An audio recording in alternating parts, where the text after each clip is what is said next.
Welcome to the Selling with Influence podcast, where we show you how to sell more of your products and services consistently, predictably, and profitably without having to offer discounts, quote lower margins, or compete on price in a race to the bottom just to get the business.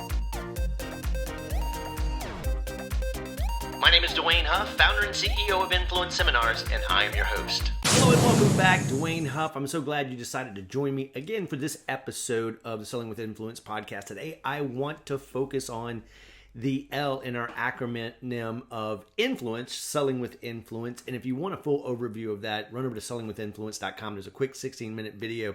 But I want to jump into this one, the L, which stands for lead, or lead your customer to make the best decision for them. So I want to break this apart because LEAD is an acronym, L-E.A.D, and I'm going to break that apart. When I do sales training, that's the process we go through, and I'll tell you what that's all about. But also LEAD is a fundamental and a foundation. Instead of thinking of selling our buyers or bringing them through a sales process or a buying process, we really need to see it as leading them. And we've already talked about in the first couple of letters and throughout this podcast that leadership is influence, which means adding aligned value to the customer's buying experience or to the results they're trying to achieve. So we're going to dig a little bit deeper on that here. So first and foremost, leading as a philosophy, as a approach, as a strategy long term. You know, we should think of ourselves as leaders in the selling that we do. And here's where this all comes from for me. I don't know if I mentioned this in past episodes or if you've seen any of my videos or whatnot, but leadership was a big part of my life starting when I was 15 years old. I was in the marching band and ended up being introduced to a leadership speaker when I was only 15 years old. And that's why I'm before you here today, because in that moment in time, a life-defining moment happened for me where I decided I wanted to be a speaker, trainer, and coach, leading people and helping people to experience what I did throughout that process. I ended up going through that journey in high school and college being a 9-time student leader. And then as I transitioned into the real world, into my sales career, leadership became a very important part of how I approached and treated my sales career and how I served my customers. So first and foremost, we have to, as sellers, and not just the people who are in leadership positions, as in sales executives, sales managers, sales VPs, but the everyday meeting with a client, building relationships, out there selling seller. You know, I've been there. If you know my story, 14 years as a sales professional, transitioned into my own business, still selling 26 years in sales. And leadership is a fundamental foundation that we need to create in our business if we haven't already. And it means this. It means taking on the mind of a servant that is there to serve and fight as hard for the customer's outcome as we do for our own. Even if it means we don't get the short win, the immediate business, we need to be serving them, helping them to get the results they want, helping them to find and create solutions and co-creating solutions, and building trust in the form of long-term friendships and relationships with our clients, so that it's not just a transactional process that we go through in selling, but we make friends, we look out for them, we open doors for them, we build networks with them. And it's a win-win for everybody that's involved, ourselves, our company, the people that we're serving. So leadership is a philosophy of adding aligned value, serving, giving more than you take, and looking at the whole thing long-term and the big scope of things. But leadership, or LEAD, is also the acronym that if you were to go to sales training, through sales training with me, and you can look at your own sales process. I'm not trying to change what you do here, but look at your own sales process and see if it contains these elements. Because if you're missing any piece of this and you're falling short at reaching your goals consistently, this may give you some insight. So let's break it apart.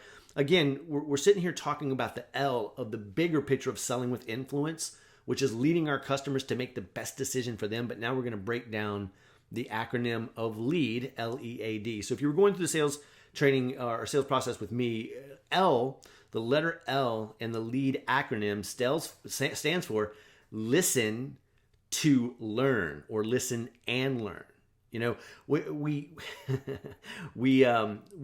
pride ourselves on being very knowledgeable and very expertise, right? Having expertise in the things that we do, the things that we sell, our products, our services, our solutions.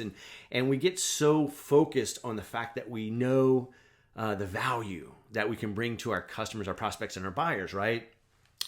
But one of the greatest pitfalls that all of us as sales professionals, as sales leaders, as business owners, as entrepreneurs, or anyone who's engaged in the process of leading or selling, the trap we fall into is that we know what we know what we know. And we know the value. And we know many times what our buyers need, even what they don't. So we have a tendency to want to tell all the time, or solve problems before it's time, or jump in and interrupt, or redirect. And you and I both know that when we do that, it's a disconnect. It erodes trust. It builds walls, and it stops us from being our very best for our potential buyers, or if we're in a leadership position, our people, right? So listening, we've all heard before, we need to listen to understand.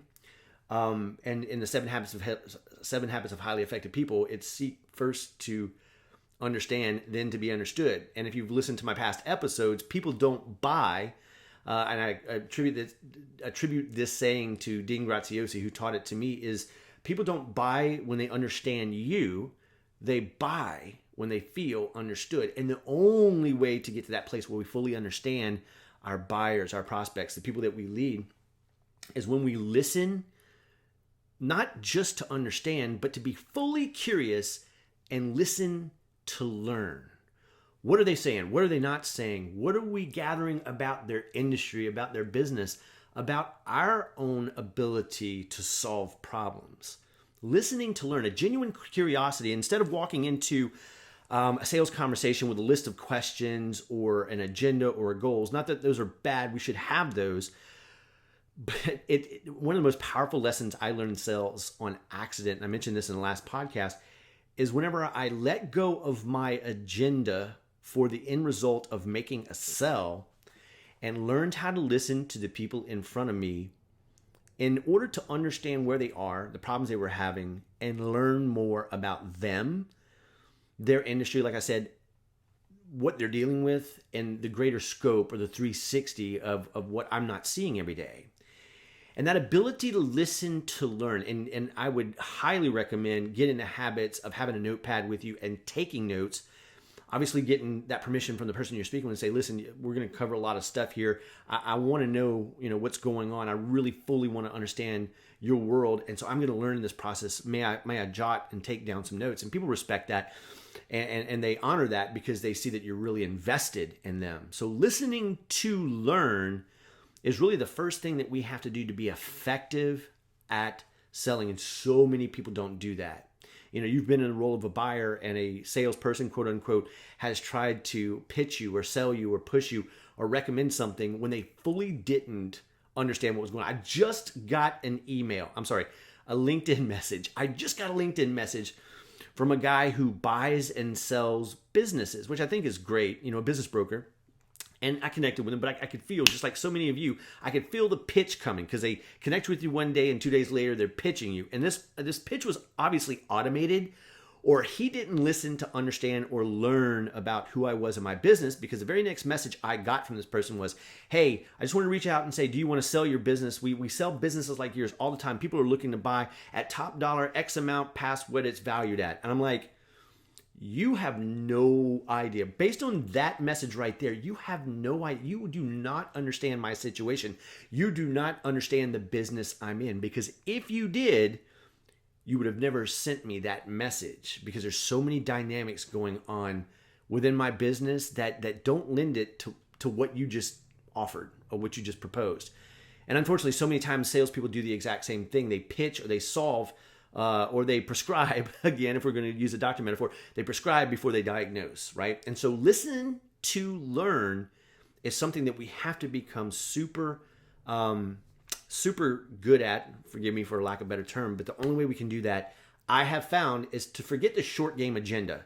Look at the long-term win for ourselves and our clients and really understand who they are. And when we don't, and we get that curiosity about us, we fully begin to understand a bigger picture of who they are. And not only can we solve their problems, hopefully, but people who are just like them in their situations, we can identify, we can empathize, and again, we can understand. So the first letter in the acronym of LEAD is L, which is listen to learn. The second one is examine and educate, which is the E in the LEAD model. Examine and educate. Again, it kind of bleeds from the listening to learn and fully understanding. And many times to do that, we have to examine. We have to dig deeper. We have to ask questions. We have to clarify. If they say something we don't get, if they use an acronym we don't understand, it's to be able to humble ourselves, pause, let go of the ego and say, hey, let's back up here for a second. You said the ARC. What exactly does your industry mean when you say that? And allow them to unpack it and open it, because many times, just like us, they get caught in their world and they're spouting off their jargon, their language, their acronyms, and we're puzzled. Well, instead of trying to pretend like we know what's going on and yeah, I get it, humble yourself, back up, ask the question. I'm not sure I understand that terminology. I'm not sure I understand that phrase. Help me to understand it in the context of what we're talking about, or help me to understand what that means in your industry. Because in my industry, it means this. And so many times we're scared of doing that because we don't want to look like we don't know. But later, when we get further in the process and we go to recommend a solution or product or service, and we miss that piece, we don't connect the dots for people and they disconnect. So examine.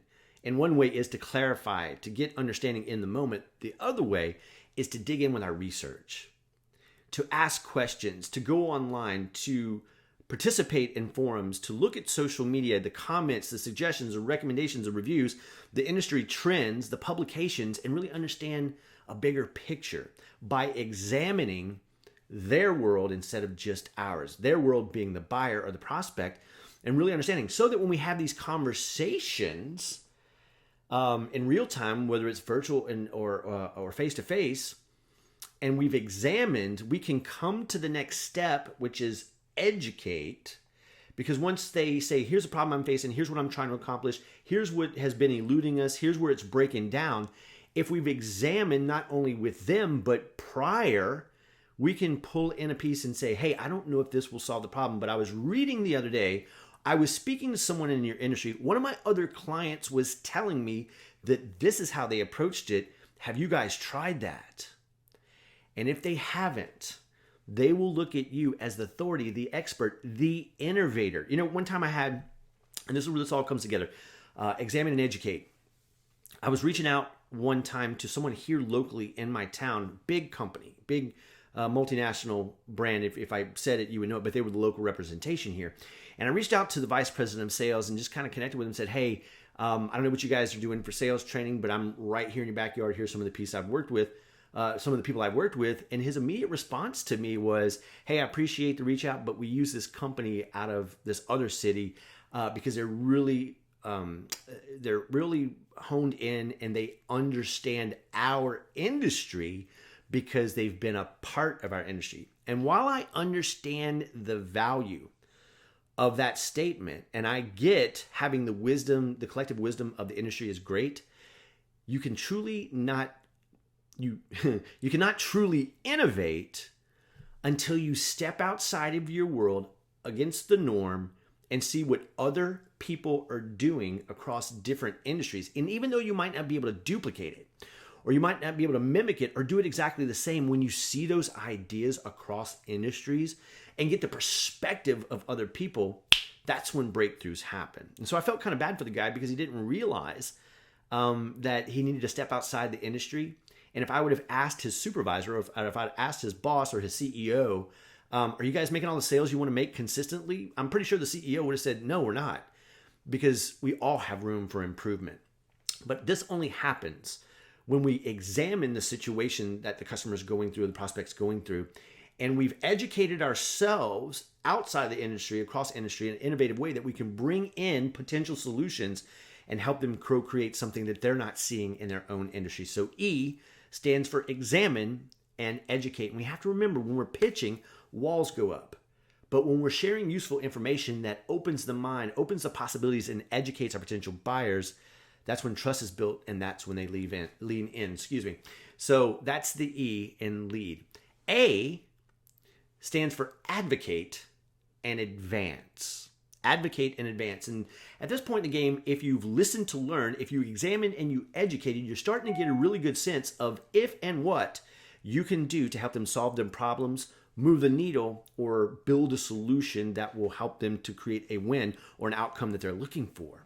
So being able to advocate a solution, a product or a service, or make an offer in a way that resonates with them, makes sense, and helps them to see the result they're trying to get, how that can be accomplished. Advocating a specific solution that's designed or co-created with them, and then advance, which means moving them to the next step in the process. And if you've done everything up until this point, more times than not, they're going to be the ones leaning forward and saying, okay, what's next? I understand this. How do we do this?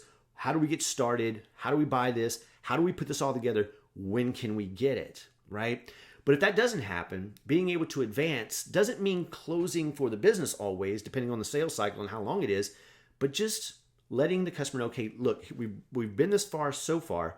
This is what we've accomplished, 1, 2, 3, and 4. The next thing we need to do is this. You're simply advancing in a very natural way. So advocating your solution, advancing to the next step, brings us to D, which is differentiate and decide, or differentiate and get a decision, right? So differentiation.